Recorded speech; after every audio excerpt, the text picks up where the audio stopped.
Assalamualaikum warahmatullahi wabarakatuh. Innal hamdalillah nahmaduhu wa nasta'inuhu wa nastaghfiruh wa na'udzu billahi min shururi anfusina wa sayyiati a'malina. Man yahdihillahu fala mudilla lahu wa man yudlilhu fala hadiya lahu. Asyhadu an la ilaha illallah wahdahu la syarika lahu wa asyhadu anna Muhammadan 'abduhu wa rasuluh.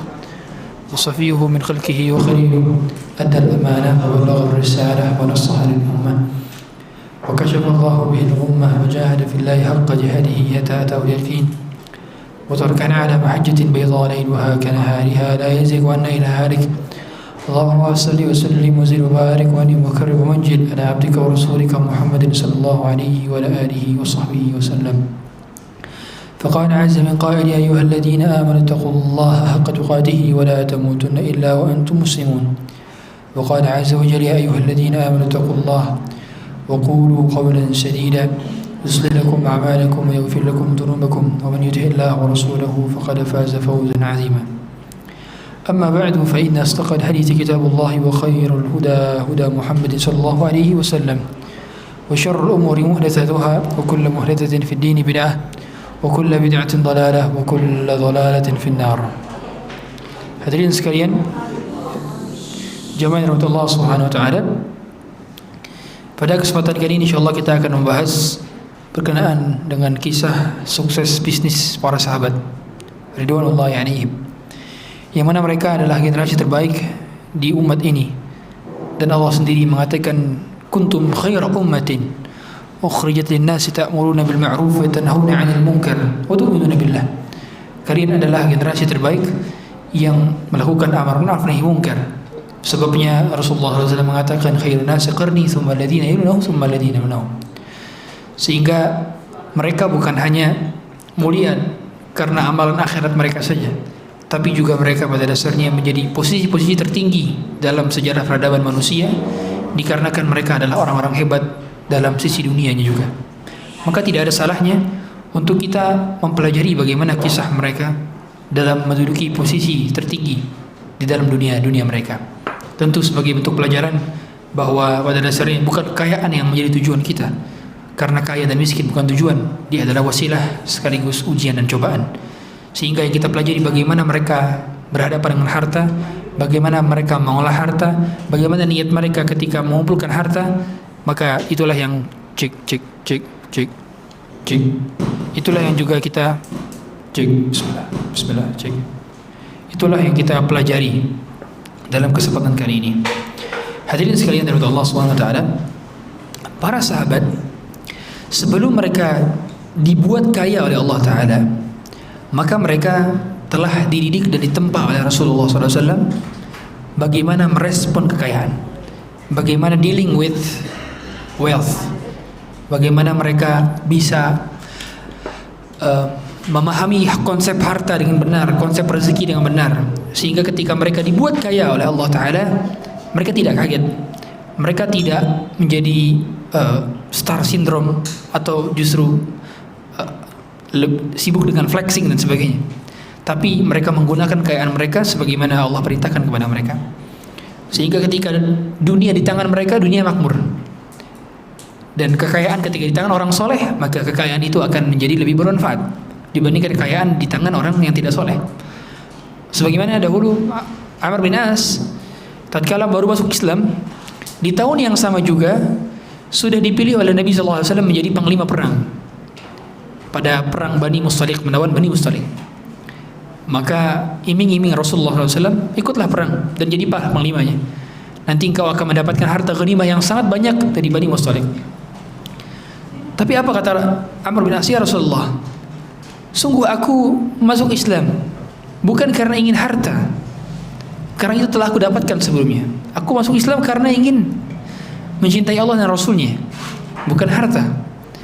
Apa justru jawab Rasulullah SAW mendengarkan jawaban daripada Amr bin As? Ya Amru, ni'mal malus salih lirrajulis salih. Wahai Amr, sungguhnya harta yang saleh berada di tangan orang saleh. Jadi harta pun ada yang saleh, ada yang tidak saleh. Kapan harta itu menjadi harta yang saleh? Ketika berada di tangan orang-orang saleh. Maka berarti menunjukkan bahwa Rasulullah SAW menyuruh sahabatnya untuk mencari harta, mencari kekayaan, tapi dengan tujuan yang benar.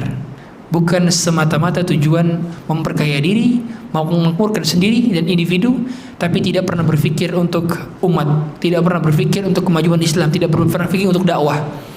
Sehingga tujuan daripada Rasulullah menyuruh Amr untuk mendapatkan ghanimah yang banyak, tidak lain tidak bukan supaya bermanfaat untuk kaum muslimin. Hadirin sekalian yang Allah Subhanahu wa taala, dari 10 sahabat yang disebutkan oleh Rasulullah SAW menjadi penduduk surga. Dalam sebuah hadis Rasulullah menyebutkan Abu Bakar fil jannah, Abu Bakar di surga, Umar fil jannah, Umar di surga, Utsman fil jannah, Ali fil jannah, Talha fil jannah, Abu Ubaidah fil jannah, Zubair fil jannah, dan 10 lainnya. Itu disebutkan dalam satu hadis secara eksplisit. Tahu kita 9 dari 10 mereka adalah orang kaya. 9 dari 10 mereka adalah orang kaya. Yang menunjukkan bahwa mereka selain mencapai puncak tertinggi dalam agama, mereka juga mencapai puncak tertinggi dalam perkara cek dunia. Sehingga kita saksikan 10 sahabat ini yang tidak kaya secara materi hanya satu. Siapa? Ali bin Abi Thalib. Hanya Ali bin Abi Thalib saja. Sisanya kaya raya dan menduduki daripada jabatan strategis. Dan di antara mereka semua di antara mereka selalu berada di saf pertama ketika sholat berjamaah bersama Nabi sallallahu alaihi wasallam. Sehingga mereka bukan hanya unggul dalam perkara akhirat, perkara dunia, tapi juga unggul dalam perkara akhirat. Kalau bahasa kantoran sekarang, worship balance, antara kerja, bisnis, tapi antara ibadah juga bisa jalan berduaan, sebagaimana sungai yang menuju satu muara yang sama. Seperti itulah keadaan mereka tatkala mereka melakukan berbisnis di kehidupan mereka. Di antaranya yang kita sebutkan, yang pertama adalah masyhur Abdurrahman bin Auf.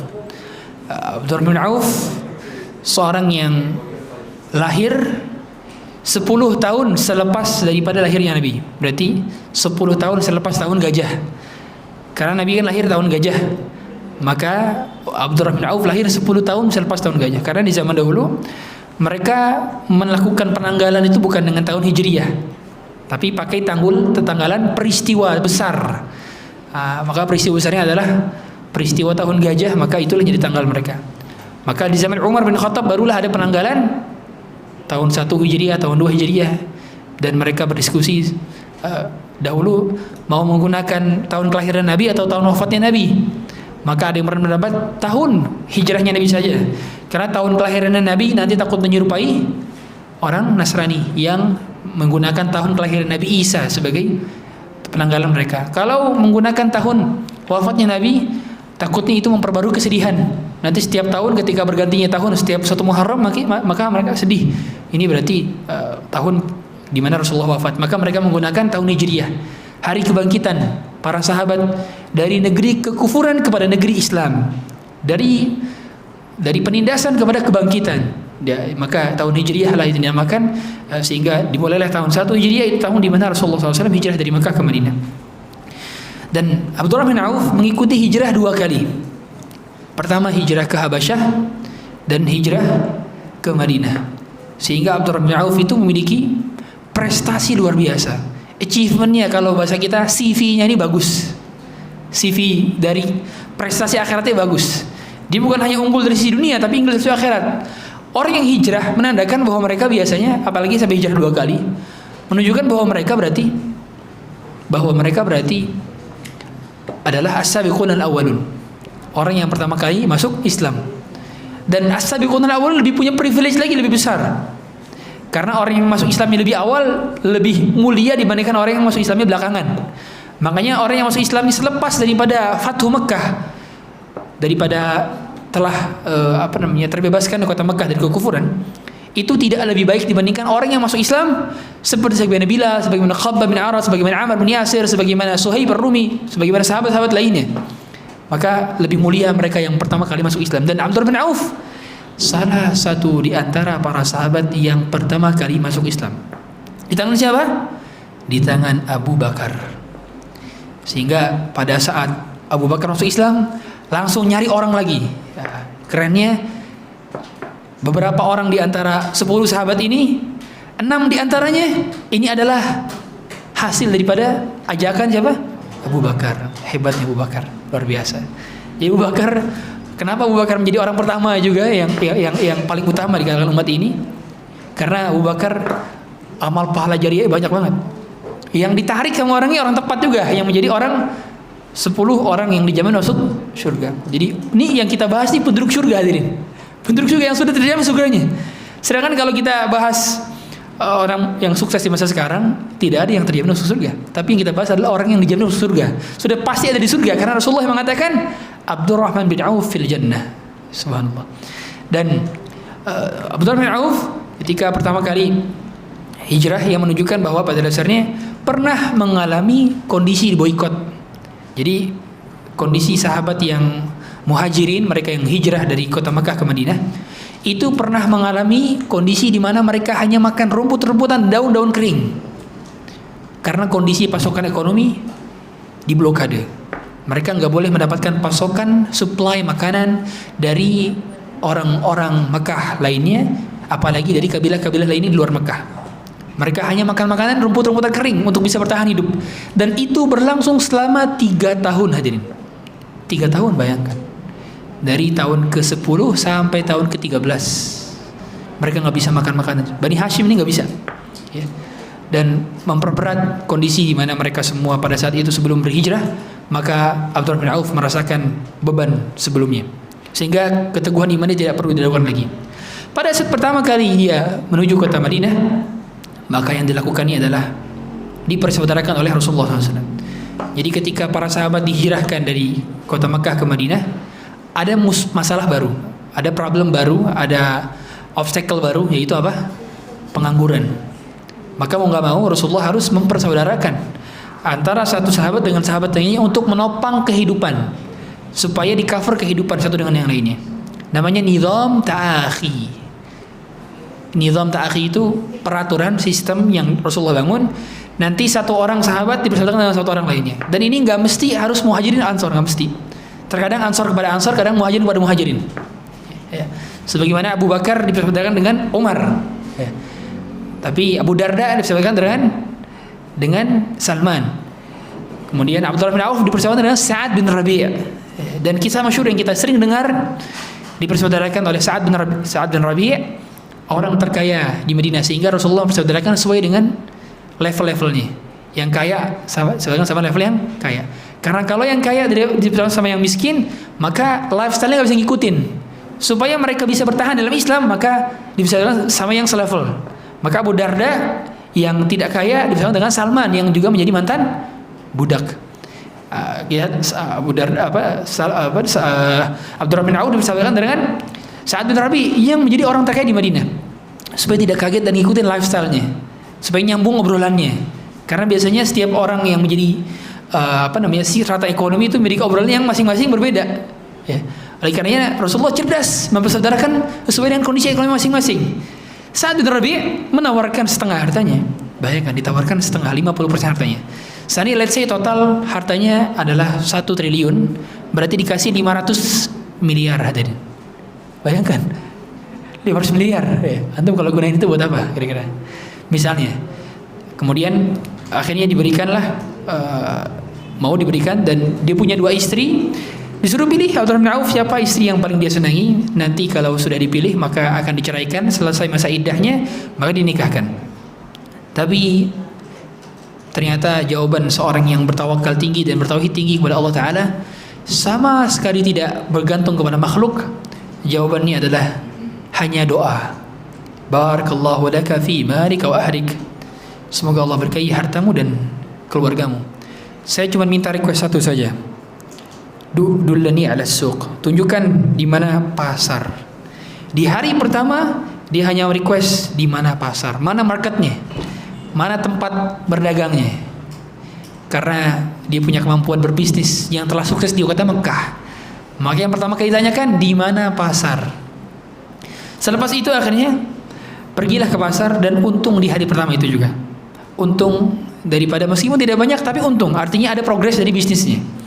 dia mendapatkan minyak samin, dan akid itu adalah seperti susu yang dibekukan, ya akid. Dan keuntungan di hari pertama tersebut bervaluasi kepada keuntungan-keuntungan di hari-hari berikutnya, sehingga beberapa minggu kemudian Abdurrahman bin Auf bisa nikah. Begitulah harusnya kita, kalau sudah cukup, sudah settle gitu ekonominya, jangan tuntut lagi pernikahan, langsung segera nikah. Tahu, karena istrinya nggak bisa diajak ikut ke Madinah, dia menjadi jomblo lagi. Dan Allah misahkan antara orang mukmin dengan orang musyrik. Maka akhirnya di hari di mana dia sudah mulai untung, dia menikah.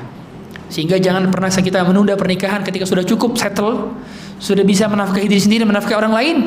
Karena penundaan pernikahan biasanya entah dia punya penyakit atau dia senang berbuat kemaksiatan di zaman sekarang. Kalau kita di zaman sekarang ya. Entah dia senang dengan kefasikan, sudah cukup, atau justru punya penyakit. Oleh karenanya tidak ada alasan untuk menunda pernikahan di zaman sekarang yang banyak fitnah. Apalagi kita lihat semua tontonan di sosial media, semua siaran di TV, dan semua pandangan di depan mata menjadikan kita sulit sekali untuk bisa terus-terusan menjaga pandangan, kecuali kita wajib untuk bisa menundukkan pandangan dengan cara memiliki pasangan. Dan Abdurrahman bin Auf dilihat oleh Nabi SAW memiliki warna di bajunya warna kuning. Jadi antara parfumnya wanita itu adalah warna kuning dahulu. Jadi wanginya tidak semerbak, tapi berwarna. Kalau parfum laki-laki tidak berwarna tapi semerbak. Dan sampai sekarang pun demikian, wanita kalau punya parfum yang digunakan untuk keluar rumah, nggak boleh yang semerbak, tapi wanginya ke dalam, nggak boleh wangi keluar. Karena demikian pada dasarnya bisa diharamkan dari mencium aroma surga. Faharamun 'alaiha raihatul jannah, bisa diharamkan dari menghirup aroma surga gara-gara punya parfum yang semerbak dan dipakai untuk keluar rumah. Tapi kalau semerbaknya di dalam rumah saja maka boleh, apalagi untuk suaminya. Adapun laki-laki maka parfumnya adalah tidak berwarna tapi semerbak. Dan ternyata di bajunya Abdurrahman bin Auf ada warna kuning, yakni warna za'faran. Kalau bahasa sekarang apa? Saffron. Kemudian, "Ma bika ya Abdurrahman? Kenapa kok ada warna kuning?" Kata Abdurrahman, "Tazawwajtu al-bariha ya Rasul." Saya baru habis menikah semalam ya Rasulullah. Jadi menunjukkan mudahnya nikah di zaman tersebut. Ya, jadi kita pun demikian. Harusnya kita memudahkan pernikahan. Jadi nggak perlu ribet-ribet sampai berbagai macam harus siapkan di zaman sekarang. Kadang-kadang kita datang ke UAE sudah sah nikah itu, ya kan? Dan nggak bayar juga, nikah itu gratis. Yang bayar itu kan bayar penghulunya 600.000, ya kan? Datangin penghulu ke tempat pernikahan. Makanya zaman sekarang semakin orang tua mempermudah pernikahan anaknya, semakin sedikit perzinahan. Semakin mempersulit anak kita pernikahannya, maka semakin mudah perzinahan. Begitulah konsekuensi berbaliknya. Makanya saya sarankan kepada orang tua, jangan persulit pernikahan anak kita. Betapa banyak itikat baik daripada anak-anak kita terhalang gara-gara orang tuanya mempersyaratkan, kamu harus punya ini. Kalau belum punya, jangan nikah sama anak saya. Akhirnya anaknya bermaksiat, berzina, na'udzubillah. Dan orang tua nanggung dosa anaknya gara-gara dia mempersulit pernikahan anaknya. Makanya mempermudahlah. Sebagaimana kata Rasulullah SAW, "Idza ja'akum man tardawna dinahu wa khuluquhu fazawwijuh." Kalau kalian dapati ada seorang yang telah baik agama dan akhlaknya, maka nikahlah. Jangan ditunda-tunda. Fa in lam taf'aluhu takun fitnatun fil ardi wa fasadun 'arid.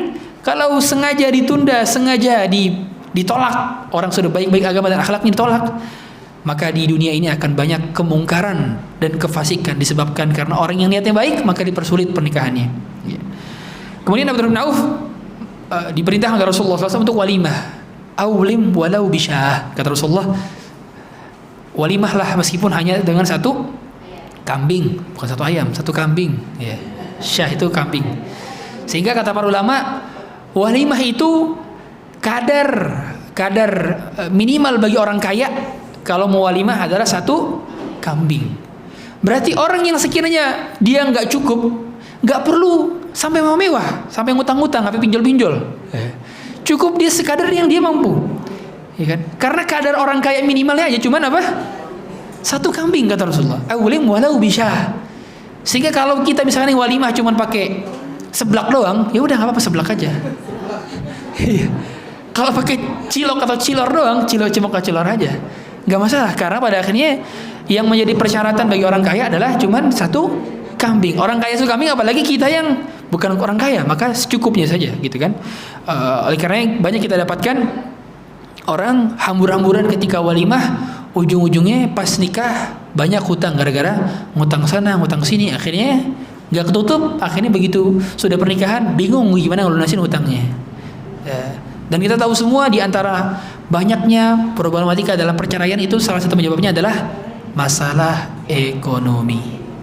Dan masalah ekonomi dimulai dari ketidakqanaahan dan ketidak rasa cukupan yang menjadikan mereka akhirnya hutang dan gengsi. Dan saya kemarin ngobrol sama seorang yang kerja di bidang peternakan, udah multinational company, bahkan perusahaan Amerika.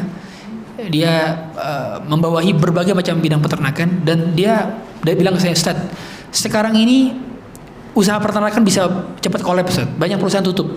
Saya bilang, kenapa? Perasaan bukan pandemi kan? Gara-gara apa? Gara-gara rumah tangga setiap kaum muslimin sekarang, ada orang Indonesia, orang itu lebih mengutamakan deposit pinjol atau judol dibandingkan beli ayam, beli telur, beli daging. Jadi kemampuan mereka itu bisa beli daging, bisa beli ayam, bisa beli telur, ya rahmatullah. Tapi apa? Gak beli, tapi malah deposit judi online, hadirin. Judi online, subhanallah. Itu fakta kita. Sehingga ini akan menjadi efek domino, dan terus negara kita sudah rugi ratusan triliun dari judi online. Dan paling banyak memang menengah ke bawah. Dan berapa kita dapati anggota DPR dan DPRD mendapati main judi online. Bahkan yang fakta yang lebih menyedihkan lagi adalah PNS pun, hadirin, tidak sedikit di antara mereka yang juga judi online. Padahal sudah settle kalau bahasa kita ya, tapi tetap saja judi online. Dan ini fakta yang menjadikan di zaman sekarang, maka kita perlu waspada terhadap anak-anak kita dan keluarga kita dari judi online. Kemudian lihatlah Abdurrahman bin Auf, di setiap daripada perniagaannya dia punya kemampuan untuk men-scale up bisnisnya. Maka Abdurrahman bin Auf dalam waktu beberapa bulan saja itu mampu menjadi orang terkaya di Madinah nomor 2 setelah Sa'ad bin Rabi'. Jadi dalam beberapa minggu udah nikah, berapa bulan sudah jadi orang terkaya kedua. Yang pertama Sa'ad bin Rabi' itu, ya. Dan ketika Sa'ad bin Rabi' meninggal pada saat perang, maka Abdurrahman bin Auf lah yang juga menjadi orang terkaya pertama di kota Madinah. Yang menjadi pelajarannya bukan kayanya sebenarnya, tapi tawakalnya. Karena kaya pada dasarnya itu bagian daripada angka dan nominal yang akan habis juga setelah meninggal, akan digerogoti oleh ahli waris. Tapi ketawakalan tinggi, ditawarin setengah harta, ditawarin satu istri yang gak perlu dicari-cari lagi, tapi dia menolak. Rasa harga diri dia gak mau bergantung kepada makhluk dan cukup percaya kepada Allah saja. Itulah yang menjadi pelajaran tertinggi, bukan masalah duit, bukan. Karena duit hanya nominal, angka-angka saja. Yang mungkin kalau kita lihat harta Qarun lebih besar lagi harta dia. Harta orang-orang terkaya di zaman sekarang mungkin lebih banyak lagi harta mereka. Tapi keteguhan Abdurrahman bin Auf, ketawakalan, ketidakbutuhan kepada manusia dan mencukupkan diri kepada Allah Ta'ala yang menjadikan dialah orang unggul di dunia dan di akhirat. Oleh karenanya kisah daripada Abdurrahman bin Auf semakin menguatkan kepada kita bahwa kesuksesan hakiki pada dasarnya bukan dari nominal, tapi dari seberapa tinggi pengharapan kita kepada Allah. Karena pada akhirnya kerisauan, kegalauan itu selalu berbanding lurus terhadap ekspektasi kita kepada makhluk. Berbanding lurus. Diulangi lagi. Kerisauan dan kegalauan kita selalu berbanding lurus dengan ekspektasi kita kepada makhluk. Maka ketika Abdurrahman bin Auf merendahkan ekspektasinya kepada manusia, dia nggak sama sekali memiliki hope dan harapan kepada manusia. Dia mencukupkan kepada harapan kepada yang menciptakannya, maka Allah akan mencukupkannya dan Allah akan meninggalkan daripada kerisauan dan kegalauannya. Makanya Abdurrahman bin Auf menjadi orang yang paling berbahagia di muka bumi ini, salah satunya disebabkan karena dia gak mau bergantung kepada makhluk. Kemudian Abdurrahman bin Auf suatu ketika pernah ditanya tentang rahasia sukses bisnisnya. Ya, pernah ditanya. Ketika ditanya, apa jawabannya? Kata beliau, ma bi'tu dainan. Saya ini nggak pernah jual barang saya secara kredit kepada orang. Jadi nggak pernah jual kredit. Jadi nggak pernah nih utang aja dibayar enggak. Nih kredit aja enggak. Sekarang kita di zaman apa? Hutang banyak hadirin. Ya kan? Kita lihat hampir semua aplikasi ada pay later. Ada pay later ya semua aplikasi. Coba lihat aplikasi mana yang nggak ada pay later, banyak aplikasi. Dan justru promo pay later lebih banyak dibandingkan promo yang cash. Ya kan?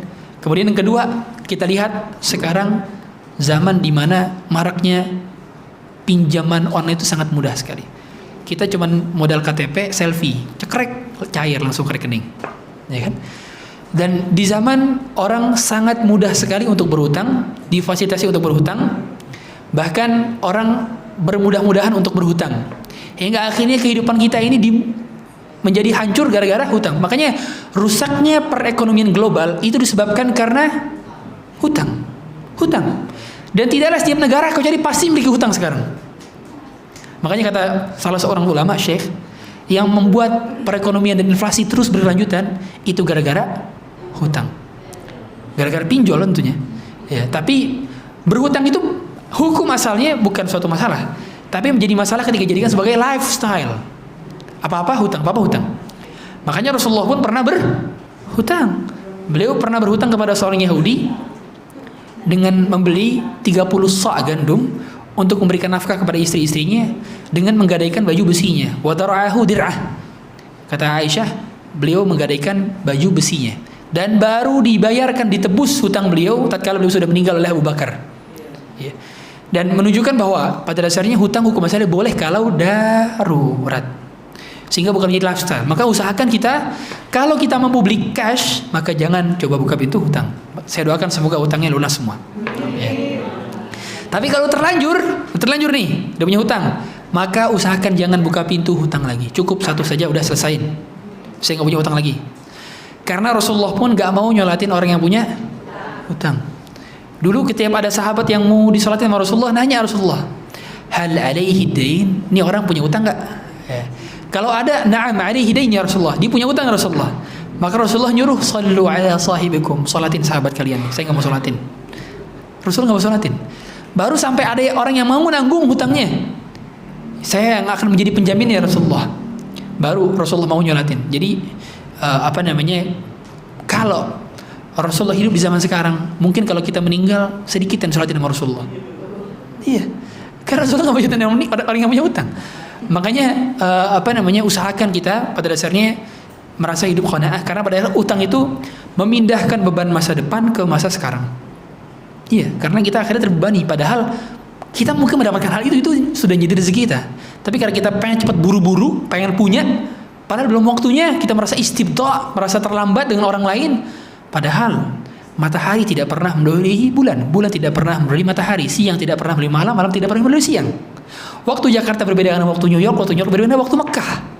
Semua berada dalam porosnya masing-masing. Kullun fi falakin yasbahun, begitu kata Allah Ta'ala.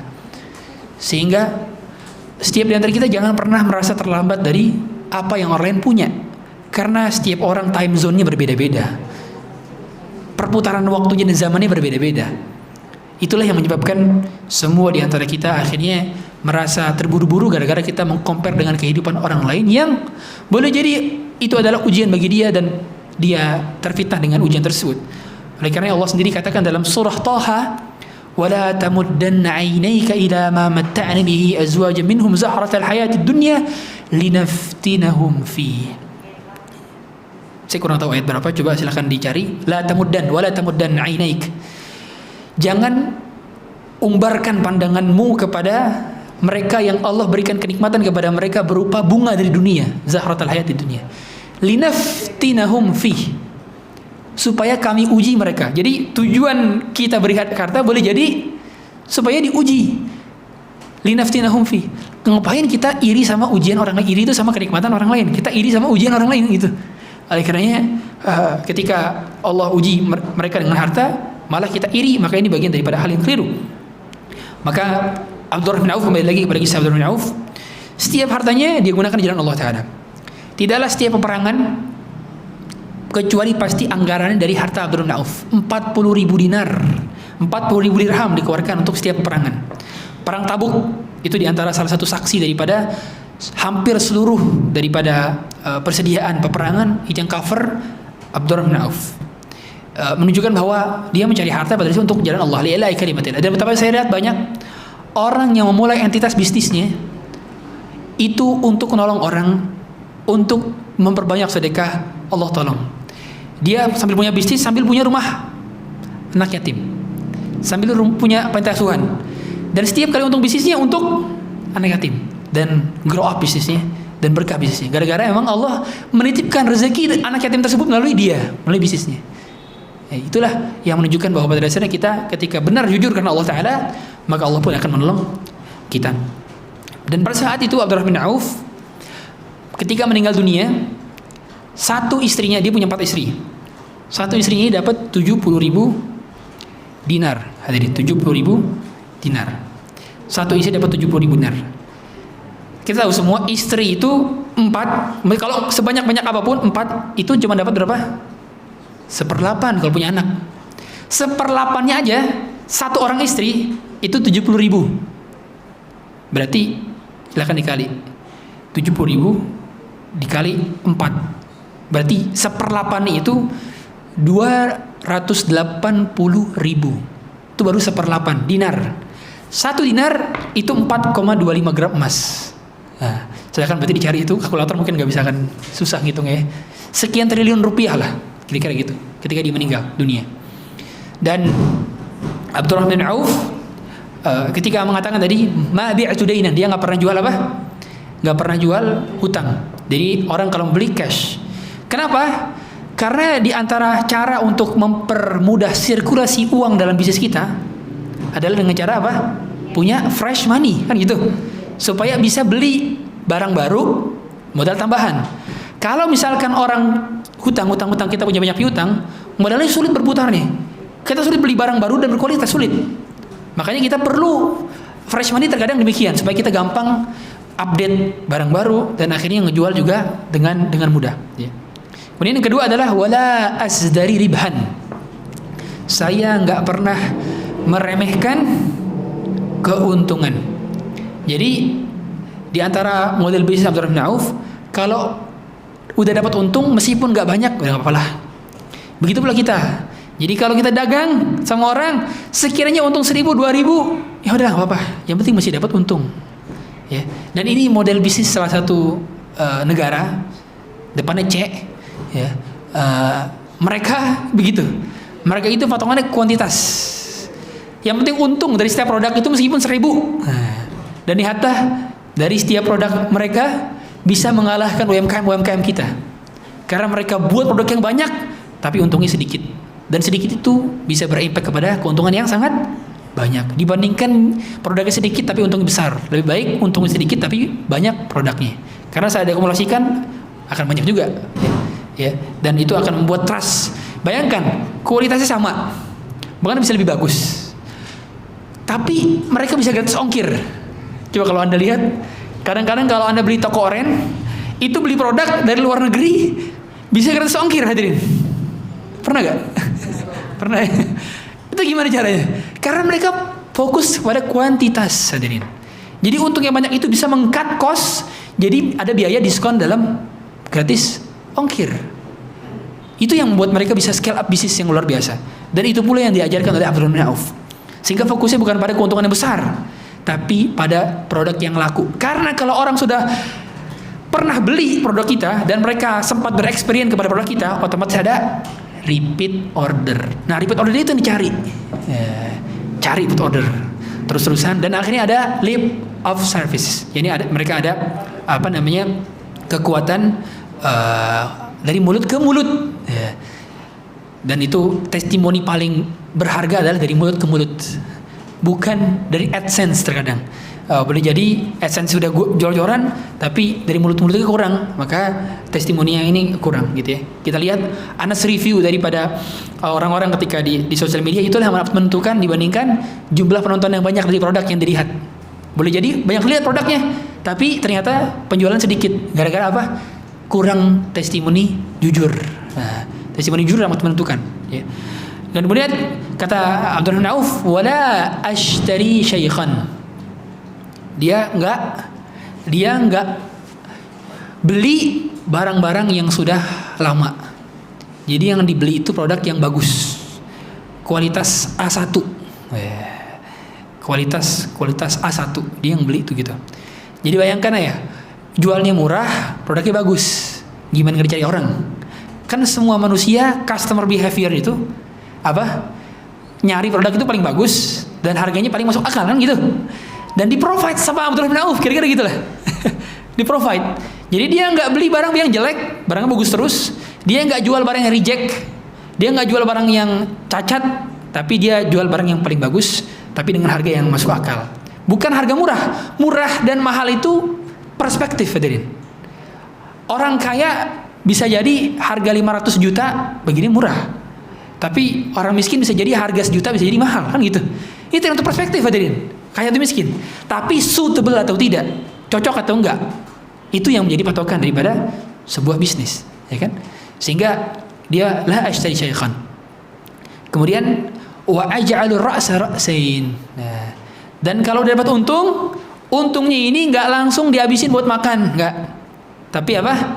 Dijadikan untuk entitas bisnis lainnya. Jadi dia punya bisnis backup. Nah, sehingga ketika seorang pengusaha cerdas, dia ketika sudah men-scale up bisnis, sudah settle nih, bahkan udah bisa autopilot, maka dia buka bisnis yang lain untuk membackup bisnis. Kalau ini collab, masih ada bisnis yang lain. Ketika bisnis kurang modal, bisa diambil dari bisnis yang satu.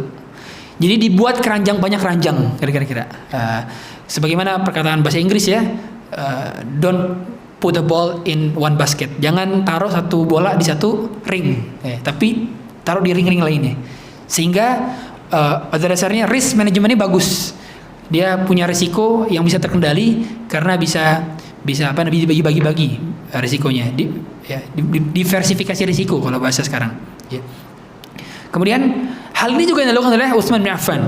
Utsman bin Affan itu melakukan hal yang sama ketika ditanya, saya tidak pernah menjual barang hutang. Kemudian dia juga kuntu alij wa unammi. Jadi fokusnya adalah dia yang terjun langsung. Jadi kalau kita memulai awal bisnis, kata Utsman, maka harus alij. Apa itu alij? Been there, done there. Berada di sana. Bukan delegasiin orang. Seringkali kita awal punya bisnis, tapi kita ngapain? Nyuruh orang ngerjain. Kita cuman nggak pernah maintenance, nggak pernah nanya laporan keuangannya, nggak pernah nanya bagaimana marketnya, nggak pernah baca. Kita tahu semua. Di antara kebiasaan elit orang-orang terkaya di Indonesia, salah satunya adalah ngapain?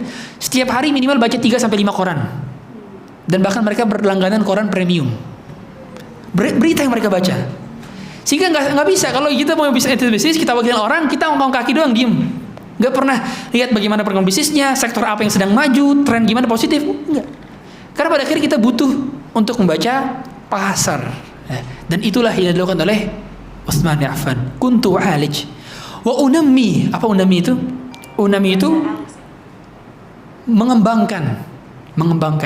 Jadi modal yang ada itu langsung ketika untung langsung ditambahkan kepada modal. Gak langsung dihabisin. Begitu untung, langsung kita jalan-jalan, makan-makan, habisin. Enggak. Tapi ditambahkan. Sebagaimana perkataan orang-orang pebisnis terdahulu dibagi 3. Sepertiganya untuk konsumsi, sepertiganya lagi untuk apa? Sedekahkan, untuk infak, untuk orang tua, untuk hadiah, untuk untuk ponakan, untuk biaya dakwah dan sebagainya. Sepertiganya lagi untuk tambahan bisnis, untuk tambahan modal. Ya. Dan ternyata Abdurrahman bin Auf pun punya CRM yang bagus. Apa CRM? Customer Relationship Management. Punya CRM yang bagus. Dari mana kita tahu? Dari fakta bahwa tidaklah setiap orang penduduk Madinah kecuali 1 dari yang 3. Entah itu beli dari produknya Abdurrahman bin Auf karena produknya bagus, dicari, ya kan? A1 produknya, harganya suitable, marketnya besar, pasar di mana-mana, cabangnya di mana-mana, udah kemana-mana produknya. Yang kedua, Abdurrahman bin Auf sedekah kepada mereka yang fakir miskin.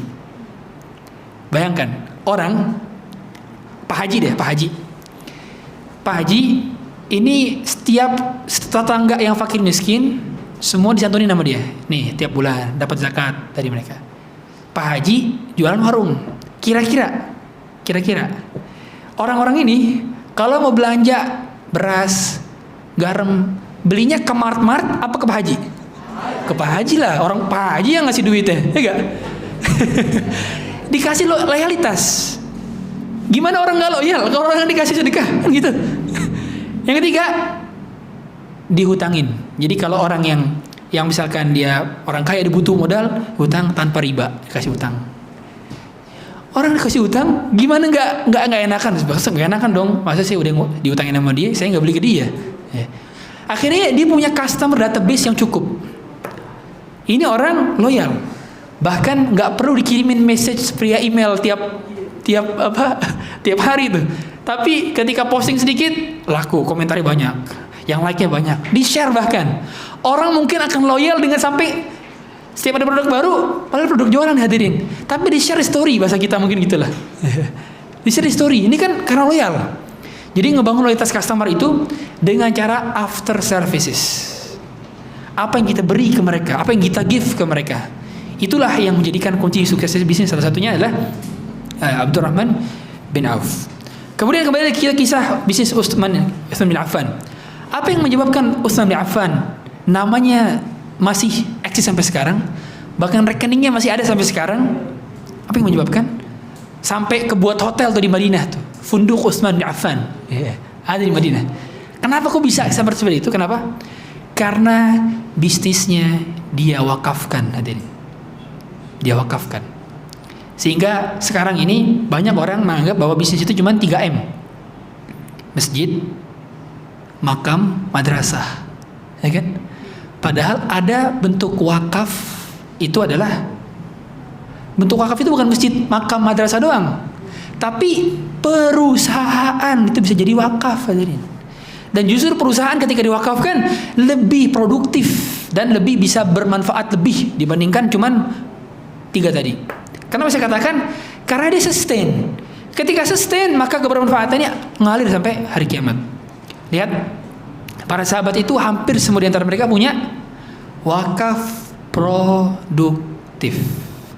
Kita lihat bagaimana dulu Umar bin Khattab itu ketika dapat harta dari Khaybar, ya dia nanya kepada Rasulullah. Jadi kan dapat harta ghanimah nih, penaklukan Khaybar. Khaybar ini salah satu wilayah yang paling kaya di Jazirah Arab salah satunya. Jadi kebunnya banyak, harta bendanya banyak, ditaklukkan oleh kaum muslimin. Makanya kata Aisyah, kami tidak lagi kelaparan selepas daripada Fatu Khaybar. Jadi selama 7 tahun di Madinah kelaparan. Tahun 7 Hijriah penaklukan Khaybar, baru mereka bisa kenyang, sempat makan kenyang.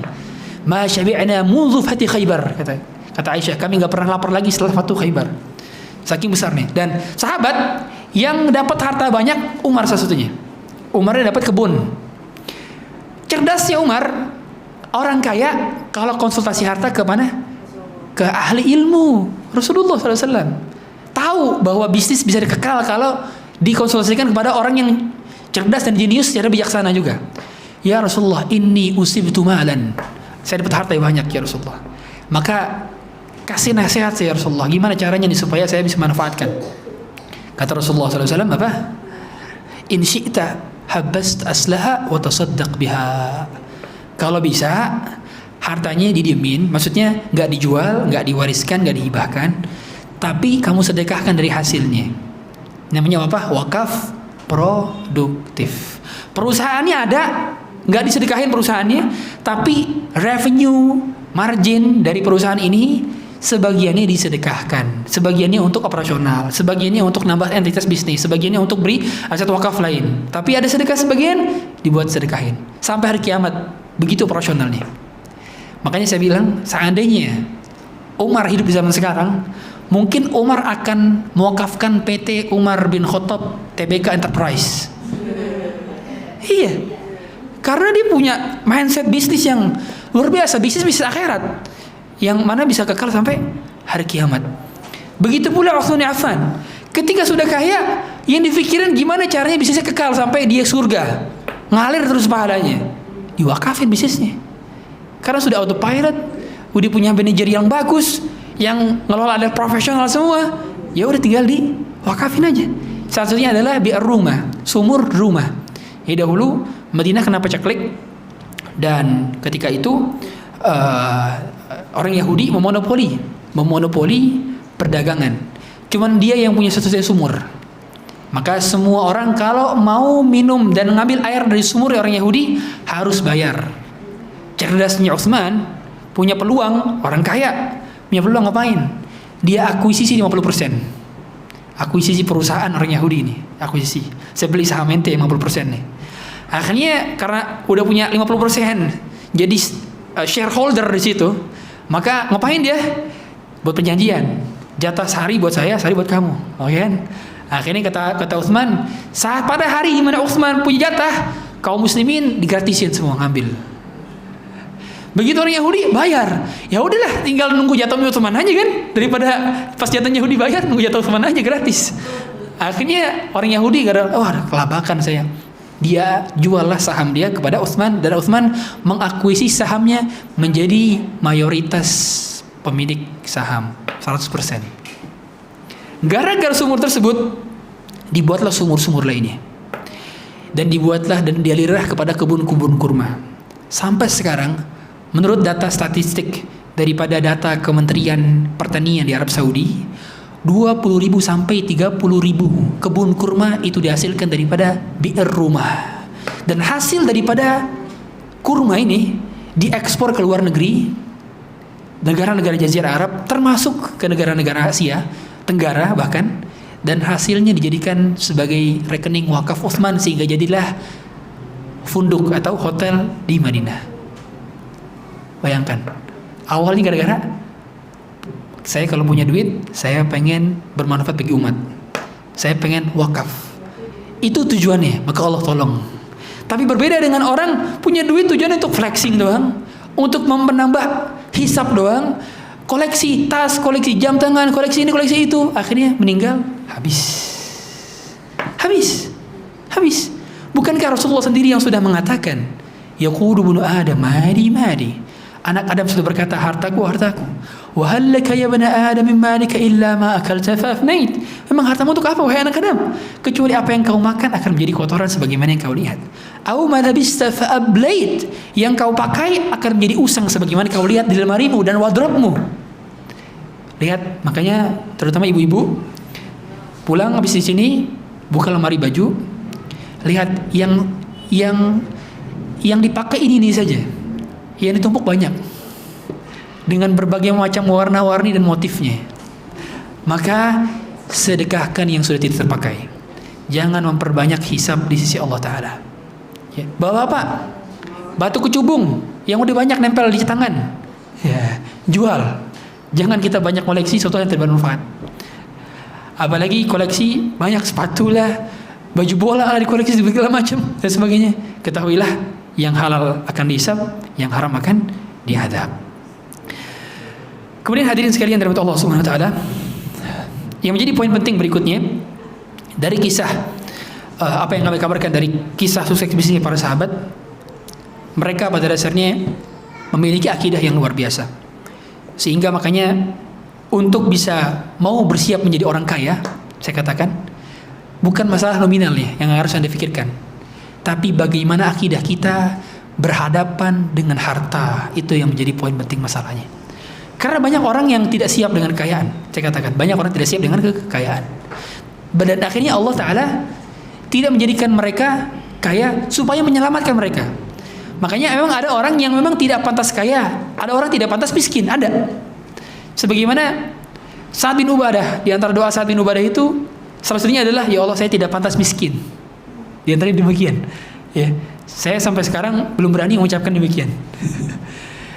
Dan sebagaimana Anas bin Malik itu dapat banyak harta ketika lepas Rasulullah karena doa Rasulullah. Ketika Rasulullah mendoakan Allahumma barik lahu fi ma ataitahu. Ya Allah, berkahilah hartanya dan keluarganya, dan juga berkahilah semuanya. Sehingga Anas bin Malik menjadi sahabat yang punya banyak perkebunan pertanian sekaligus punya anak banyak. Dan diantara salah satu doa saya doa dengan doa Anas bin Malik, Allahumma barik Allahumma akthir mali wa waladi wa barik li fi ma ataitani. Ya Allah, banyakkanlah hartaku dan anakku, dan berkahilah anak dan harta. Maka kata Imam Nawawi, kalau orang doa minta harta, jangan sampai doa minta hartanya doang, tapi minta keberkahan hartanya. Karena seringkali harta yang bertambah, tapi ketika keberkahan tidak bertambah, maka harta akan menghancurkannya, sebagaimana Qarun dihancurkan oleh hartanya sendiri. Dan lihatlah bagaimana dahulu sahabat-sahabat yang sukses masih banyak lainnya, seperti Urwah al-Bariki. Di antara kisah Urwah al-Bariki, dia ini pernah disuruh oleh Rasulullah SAW ngapain? Beli kambing. Rasulullah nyuruh dia beli kambing 1 dinar. Sekarang harga 1 kambing berapa? Segitu juga. 1 dinar itu kan 4,25 gram emas. 1 gram emas berapa sekarang? 1,3. Tinggal dikali tuh. 6 jutaan kan? 6 juta, 5 jutaan kan? Harga kambing segitu sekarang. Ya kan kemarin kurban berapa? Sekitar situ kan? Yang bagus 6 jutaan, 5 jutaan, 4 jutaan lah. Nah sampai sekarang segitu, berarti harga emas itu stabil. Jadi ketika harga emas naik, pada akhirnya bukan harga emas yang naik, tapi harga rupiah yang menurun. Nah gitu. Stabil dia dari dulu sampai sekarang. Dahulu Urwah al-Bariki ketika pergi belanja kambing, disuruh Rasulullah SAW, kalau bahasa kita jadi apa nih? Jastiper, jastip, usaha jastip nih. Maka dia mampu membeli 2. Dari 1 dinar beli 2. Apa yang bisa membuatnya bisa beli 2 kambing? Kambing itu harganya lebih mahal daripada domba. Karena sah dikategorikan sebagai kambing yang disembelih itu umur 1 tahun kan. Kalau domba 6 bulan bisa, maka lebih murah harganya. Maka ketika itu bisa 2 beli kambing. Berarti kemampuan apa? Dia punya kemampuan komunikasi dan negosiasi. Negosiasi punya nih. Karena orang gak bisa dia mendapatkan harga yang bagus kalau dia nggak punya kemampuan negosiasi. Tapi ingat, ibu-ibu, negosiasi jangan kejam-kejam juga, ya. Karena seringkali yang nawar kejam-kejam tuh ibu-ibu. Ya. Saya nggak mau bang, pura-pura ngabak dulu, nggak tahunya ntar break lagi. Yang demikian pada dasarnya punya kemampuan negosiasi dan komunikasi. Hingga akhirnya gitu mau pulang perjalanan Rasulullah, 1 kambingnya dijual. Karena Rasulullah kan minta cuma 1, ya kan? 1 kambing. 1 kambing dijual dengan harga 1 dinar. Jadi pulang ke Rasulullah uangnya utuh dapat 1 kambing. Uang utuh nih 1 dinar dapat 1 kambing. Jadi berkah sekali. Maka Rasulullah pun mendoakan, ya barakallahu laka fi safqati yaminik. Semoga Allah berkahi dalam setiap transaksimu. Subhanallah. Dari setiap transaksinya, dari setiap closingnya diberkahin. Bahasa kita nih, di closing diberkahin. Akhirnya dia jadi saudagar yang luar biasa di Basrah. Sampai kata Al-Imam Az-Zahabi dalam kitab Siyar A'lam Nubala, kata beliau, "Lau ba'at turab la rabih." Seandainya Urwah al-Bariki jualan pasir, diambil pasir dijual, pasti akan untung juga. Sampai demikian pengungkapan, maksudnya adalah apapun yang dijual selama halal untung.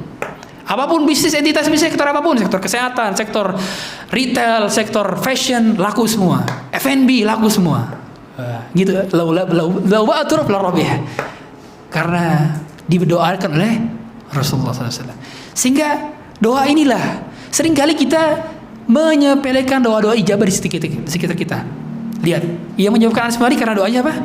Rasulullah. Kita sering lupa ada doa orang tua di sekitar kita. Kenapa kita nggak minta setiap hari? Kita sering lupa ada doa anak soleh yang mendoakan orang tuanya. Bisa kita minta doa setiap hari. Ada doa suami kita yang soleh, kita bisa minta doa dia. Istri yang soleh, kita bisa doa dia. Kita lupa doa orang-orang soleh sekitar kita. Dan bahkan kita lupa dengan doa-doa kita. Maka ketahuilah, boleh jadi skillnya, usahanya, ikhtiarnya nggak sejago mereka yang sudah lulusan Harvard Business School, Oxford Business School. Bukan kayak mereka nih. Tapi tawakalnya besar, doanya kuat, ikhtiarnya nggak seberapa, tapi yakin kepada Allahnya besar. Boleh jadi Allah berikan keuntungan lebih banyak dibandingkan mereka semua. Karena pada akhirnya kita diberikan rezeki karena tawakal kita. Sebagaimana tawakal tidak akan sempurna kecuali dengan ikhtiar. Makanya kata Rasulullah, "Lau annakum tawakkaltum 'ala Allahi haqqa tawakkuli la razaqakum kama yarzuqut tayra taghdu khimasan wa taruhu bitanan." Kalau kalian mau diberikan rezeki seperti rezekinya burung, maka kalian bertawakal. Yang menunjukkan bahwa tawakal burung adalah tawakal yang dipenuhi dengan kepasrahan kepada yang menciptakannya. Jadi burung itu nggak pernah stok makanan, hadirin. Kalau kita lihat cek kulkas kita, ada sirup, ada telur, ada mie, ada macam-macam, ada daging wagyu A5. Kalau burung nggak punya stok, nggak punya kulkas. Jadi begitu dia keluar, dia itu antara hidup dan mati kan. Kalau pulang bisa nggak dapat, tapi dia yakin bahwa kalau Allah masih memberikan rezeki hari itu, pasti akan ada jatah makanan untuk dia di hari itu. Sehingga burung memiliki ikhtiar yang penuh dengan tawakal. Oleh karenanya yang menjadi poin penting berikutnya, ketika kita mengusahakan bisnis, maka takwa yang perlu menjadi kunci utama dari kesuksesan kita, bukan semata-mata skill. Dan lihatlah juga pada saat para sahabat mendapatkan harta banyak dari perang Badar, maka ayat yang pertama kali turun ngapain? Negur tentang harta dalam surah Al-Anfal. Yas'alunaka 'anil anfal. Mereka bertanya tentang harta ghanimah, harta rampasan perang. Surat Al-Anfal. Ya. Itu pada dasarnya kenapa? Yang menunjukkan bahwa fitnah umat ini itu di hartanya. Makanya kata Rasulullah SAW, likulli ummatin fitnah. Semua umat ini punya fitnah. Wa fitnatu ummati al-malu. Dan fitnah umatku adalah harta. Wa awwalu fitnatin kanat fi Bani Israel kanat fi nisa. Dan fitnah pertama kepada Bani Israel adalah fitnah perempuan. Ya, fitnah perempuan. Adapun fitnah umat Rasulullah adalah fitnah harta. Makanya ketika ada seorang sahabat yang baru pulang membawa harta ghanimah yang banyak atau harta hasil rampasan daripada Fai, Abu Ubaidah bin Jarrah pulang dan menaruh di Masjid Nabawi. Kemudian sahabat melihat semua harta tersebut. Rasulullah datang, ya. Kemudian Rasulullah SAW mengatakan, abshiru wa amillu ma yasurrukum. Berilah kabar gembira dan silakanlah berharap atas harta ini. Wallahi mal faqra akhsha 'alaikum. Demi Allah, bukan kefakiran aku khawatirkan kepada kalian. Walakin akhsha an tubsata lakumud dunya kama busitat. Aku khawatir terhadap harta dunia yang dibukakan lebar kepada kalian sebagaimana dibukakan oleh orang-orang kafir. Fatanafasuha kama tanafasu fiha. Kalian akan berlomba-lomba sebagaimana mereka berlomba-lomba. Kata Rasulullah SAW, maka mereka celaka dan kalian pun celaka.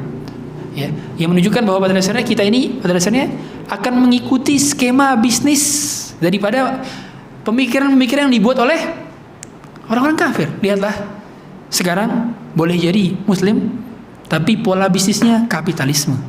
Pola bisnisnya adalah sekularisme. Pola bisnisnya adalah komunisme, sosialisme dan sebagainya. Tidak memakai agama Islam, sehingga menjadikan mereka berfokus kepada profit dan harta saja, bukan profit kepada kebermanfaatan. Karena pada akhirnya semua harta yang kita pikul, pada akhirnya semuanya akan dihisab. Oleh karenanya orang-orang miskin, ketika mereka masuk surga, maka mereka masuk surga 500 tahun lebih awal dibandingkan orang kayanya. Bukan gara-gara mereka tingkatan surganya lebih tinggi, boleh jadi orang kaya lebih tinggi, tapi karena lama dihisab. Demikian mungkin yang kami sampaikan, kurang lebih 1 jam daripada materi kita. Sisanya kami persilakan untuk tanya jawab atau koreksi materi. Wallahu a'lam. Silakan yang mau bertanya. Ya.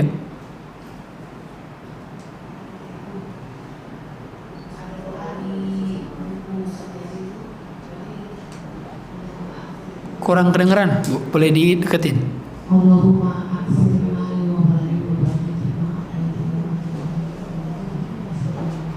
Gimana? Afwan? Ya. Ya, betul.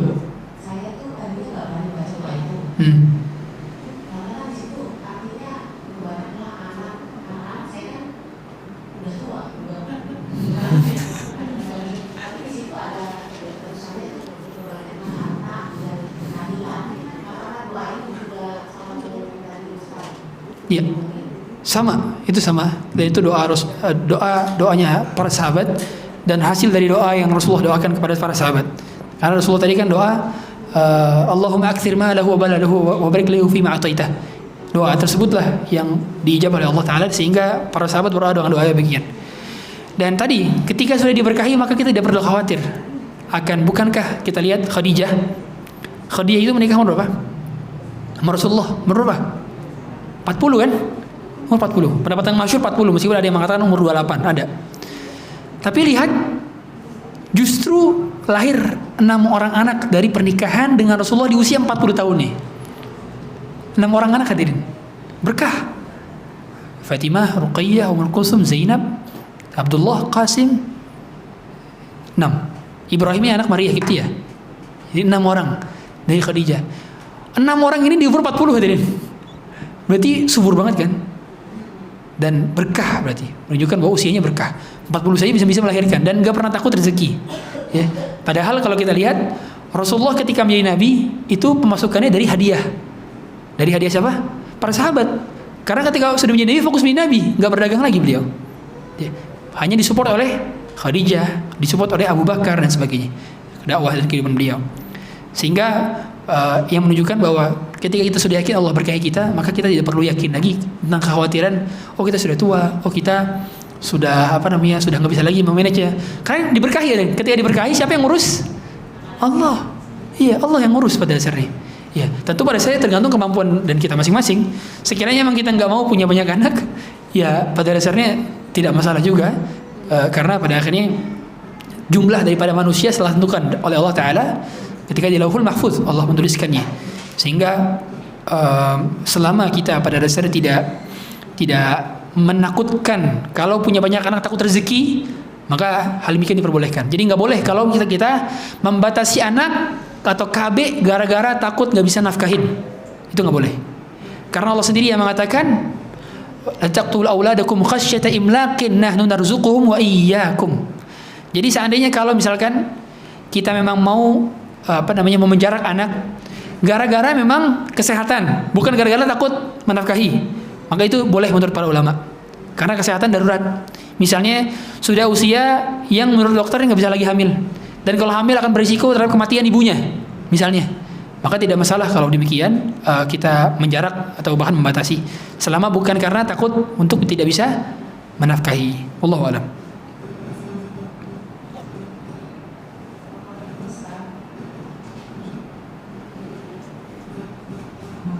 Terima kasih Ustaz. Maksudnya bagus dan kebetulan saya juga berbisnis. Cuma tadi kan Ustaz bilang ada yang mau ada deklarasi gitu.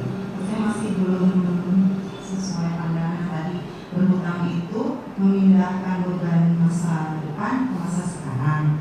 Sekarang kan budayanya orang banyak, dia punya duit banyak tapi dia ambilnya hutang gitu.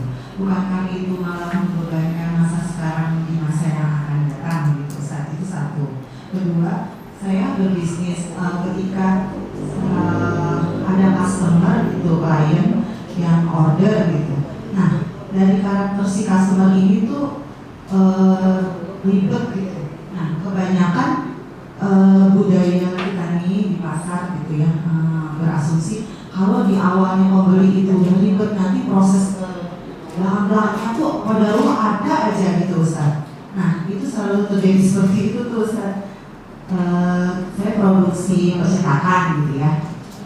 Dari awal dia order aja tuh udah ribet milih model gitu, sampai jenis kertas, warna dan lain-lainnya gitu. Sampai akhirnya pas prosesnya itu benar-benar memang efek Ustaz.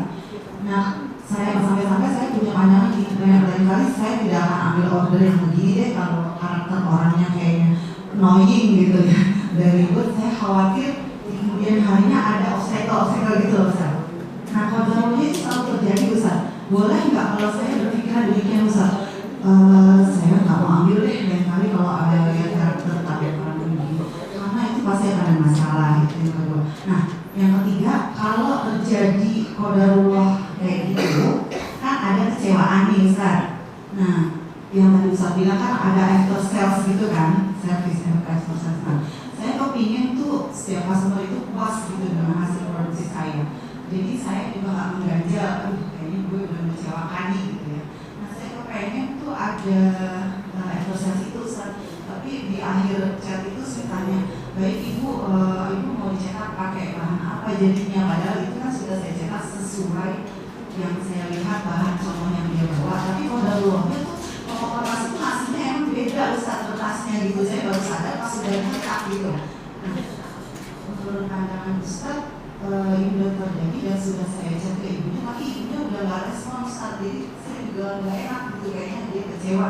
Nah, apa yang harus saya lakukan Ustaz untuk after sales ini gitu? Apakah saya harus mendatangi ibu itu gitu? Saya sampai sekarang masih belajar gitu Ustaz, karena sebelum-sebelumnya kan hubungan kita baik gitu ya. Saya nggak mau ngecewain beliau juga gitu. Apa karena memang waktunya dia udah mepet, dia nggak mau ini lagi gitu, udah nggak mau, udah terima gitu. Gimana ya Ustaz itu? Itu aja Ustaz. Assalamualaikum warahmatullahi wabarakatuh. Ya, waalaikumsalam warahmatullahi wabarakatuh. Yang pertama tadi, hutang itu memindahkan beban di masa mendatang kepada masa sekarang. Ya, sama artinya berarti mengorbankan masa sekarang untuk masa depan. Dan itu tidak berkontradiksi insyaallah taala. Sehingga ketika kita pada akhirnya berusaha untuk berhutang, maka berarti itu kan ada beban tambahan. Sebagaimana kita tahu semua, yang menyebabkan harga menjadi mahal itu kan gara-gara banyaknya orang berhutang kepada bank. Karena ada biaya kos untuk menutupi bunga, sehingga akhirnya harga naik dan inflasi lah. Itu kan disebabkan gara-gara hutang awalnya. Seandainya orang hanya natural saja gitu ya, dagang nggak perlu ada pinjam-pinjam ke bank, nggak perlu ada kredit segala macam, mungkin harga-harga tidak akan naik secara signifikan. Itu ada variable high demand ya, ada demand dan supply. Tapi pada akhirnya yang menjadi penyebab di antara harga menjadi naik dan harga produksi menjadi bertambah, HPP menjadi bertambah gara-gara ada pinjaman riba yang harus ditutupi kan itu. Kemudian yang kedua, bolehkah kita selektif dalam memiliki pembeli? Dan tidak masalah. Ya, pada akhirnya orang itu kan punya niche market, ya kan? Dia punya segmentasi market. Nggak semua seorang dunia harus beli produk saya, enggak kan? Dan termasuk berarti dalam perkara kita menentukan karakter dari pembeli kita. Kita bisa menentukan. Bahkan ada suatu travel yang saya tidak menyebut namanya, itu orang kalau mau daftar travel itu harus diseleksi dulu. Ada diseleksi. Jadi untuk bisa ikut sama travel ini, antum mau umroh harus diseleksi dengan pertanyaan-pertanyaan, baru bisa ikut travel umroh ini. Gak sembarangan. Tapi tandanya kan bisa milih customer, ya kan? Ya. Berarti ada nilai advantage yang lebih yang diberikan oleh travel tersebut yang membuat dia bisa memiliki nilai se-value itu gitu loh. Oleh karenanya nggak masalah ketika kita selektif dalam memilih customer. Kemudian yang ketiga, mengenai after sales services, ketika kita sudah memiliki customer, pertama after sales ini gunanya tentu dengan keterbatasan ilmu bisnis saya, tapi memang pada dasarnya saya di LIPIA belajar bisnis karena jurusan saya ekonomi syariah, makanya gelar saya BBA karena Business Administration Management atau Bachelor of Business Administration. Dan sehingga ketika seseorang menggunakan after sales business, dulu saya belajar itu pertama kepada customer yang loyal, dan berpotensi loyal gitu ya. Sehingga nggak semua customer terkadang diperlakukan seperti kita begging, nggak. Jadi emang terkadang emang ya udah mau diapain lagi, udah nggak apa-apa gitu. Tapi terkadang harus ada customer yang memang di maintenance untuk kita bangun jejaring kita dengan mereka, kita buat komunitas bersama mereka, kita tetap keep in contact bersama mereka dan sebagainya. Dan cara-caranya banyak hadirin sekalian. Bisa kita kasih dia diskon pada produk-produk kita, atau kita ajak dia kepada soft launching dari produk terbaru kita dan sebagainya. Itu di antara contoh-contoh kita buat after sales. Termasuk seandainya kita mau approach dari customer tadi, misalnya kita pengen nggak mau kehilangan customer ini karena dia berpotensi besar, nggak masalah kita melakukan waktu untuk effort datang langsung jemput bola. Karena yang demikian juga bagian daripada adab kan, adab kita, selain daripada kita menyangka bahwa mereka pada saat memiliki peluang, tentu kita bisa mendatangi mereka dan tidak ada masalahnya juga ya ketika kita datang langsung daripada kita nunggu gitu saja. Dan konsep daripada jemput bola ini yang juga dilakukan oleh dakwah Rasulullah dakwahnya di konsep jemput bola kan. Beliau itu ketika ada jemaah haji datang dari berbagai macam kabilah, beliau ngapain? Datengin dakwah ke mereka. Bahkan beliau sampai keliling pasar sampai teriak, ya ayuhan nas qul la ilaha illallah tuflihu. Katakan la ilaha illallah, kalian akan semua masuk Islam. Bahkan ketika ada jemaah haji dari Ansor, itulah yang membuat mereka ada bai'ah ketika itu kan, bai'atul aqabah. Itu kan berawal daripada beliau approaching kepada segmentasi market yang baru kan gitu. Nah, itu strategi dakwah beliau itu pun ada jemput bola. Dan sekarang banyak kita saksikan bahwa sukses Abai bisnis itu ketika mulai dari pintu door to door pertama kali, sebagaimana beliau juga berintis dakwah dari door to door. Sebelum terang-terangan dakwah kan dakwah secara sembunyi-sembunyi kan. Nah, ini menunjukkan bahwa pada dasarnya konsep bisnis pun sama. Ketika belum besar maka bisa dimulai dari pintu ke pintu. Ketika sudah kita yakin dengan produk kita, akan kebenaran produk kita dan kebaikan dan kebagusan produk kita, baru kita pasarkan secara umum dan sudah berani pasang ad seperti itu. Jadi sebelum kita pasarkan terlebih dahulu, testimoni dulu jujur siapa? Keluarga, colleagues, kemudian relatives, orang tua dan sebagainya. Kita produk nih, bagusnya produk saya nih. Oh udah bagus, baru pasarin publik, baru soft launching, baru ads. Jadi nggak ucuk-ucuk baru produk punya baru langsung bikin Instagram, nggak. Ya, karena sering banget kesalahan pertama orang, mereka punya produk baru yakin pede tapi market nggak siap, akhirnya ya stuck di situ. Karena dia anggap produknya bagus, ternyata orang nggak anggap produknya bagus. Wallahu a'lam. Silakan, ada lagi yang nanya?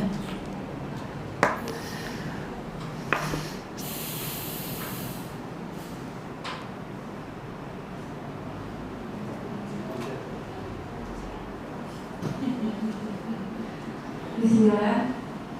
Assalamualaikum Ustaz. Assalamualaikum warahmatullahi wabarakatuh.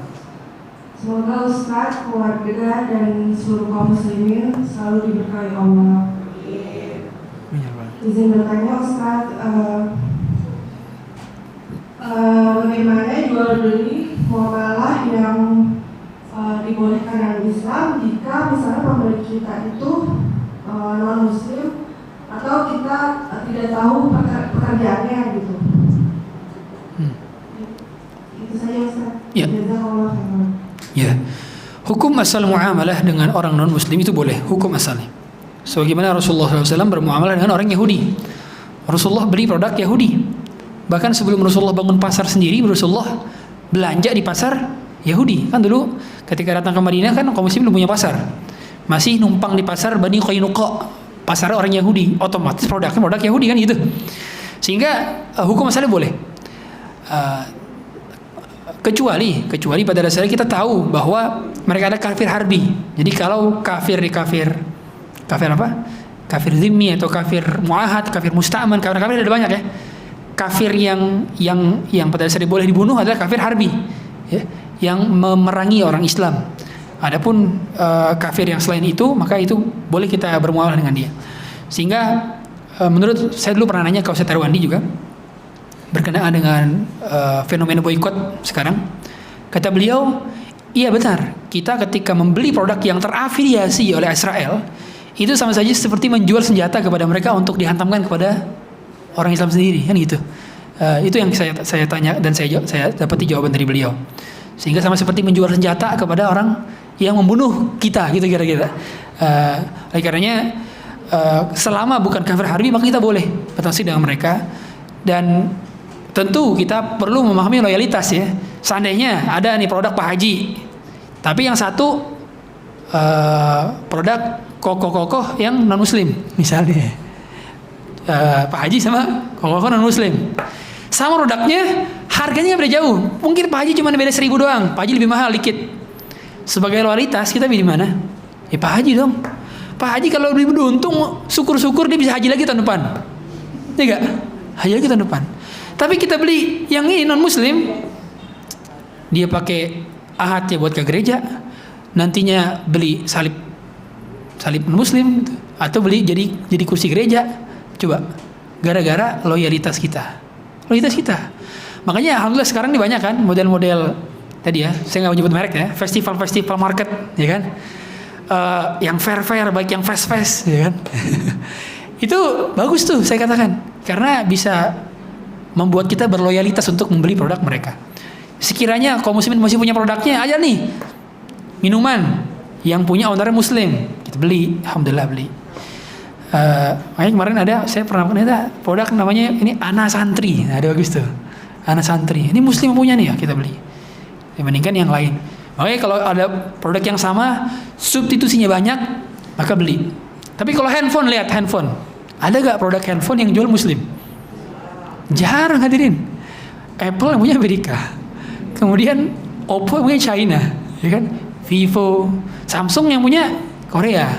Itu kan jarang punya Muslim. Ya udah, mau ngapain lagi? Karena belum ada substitusi dari kalangan muslimin yang juga sebanding.